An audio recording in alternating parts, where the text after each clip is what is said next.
One of the most challenging situations that I was facing as beginner artist is trying to achieve a better line art for my artworks. I struggled a lot until I found these easy 4 steps that I follow until this day, and I wanted to share them with you.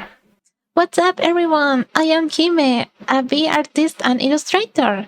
I decided to start this video series to help beginner artists. My goal to this video is to share what I did to go from this to this using these 4 steps.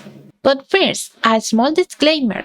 These tips worked for me and for my type of art style, but having a clean, neat line art isn't the only way to make art or illustrations. I know a bunch of anime artists who don't use line art at all, and they manage to create truly masterpiece anyway. So, if you are feeling that line arts aren't your thing, it's totally fine not to use them.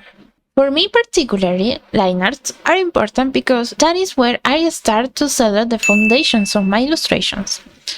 You know, sketches are the ideas, and line arts are the strong, solid base where I can start coloring and bring my illustrations to life.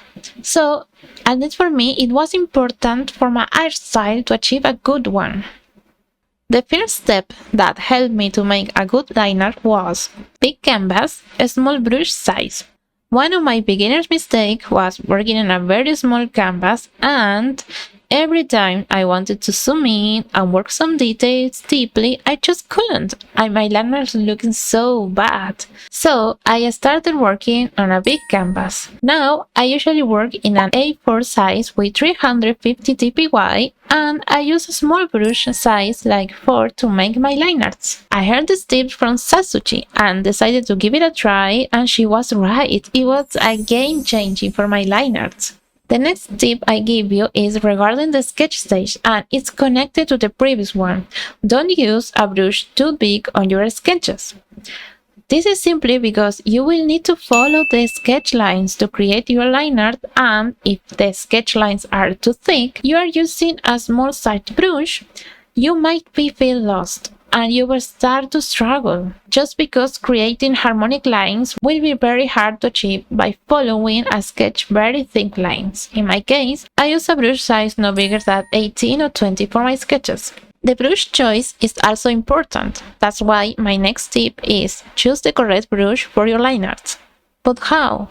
For me, I try to make my line arts with a brush that is very steady even if I press my pen too much, and at the same time it can give me thin harmonic lines if I release the pressure.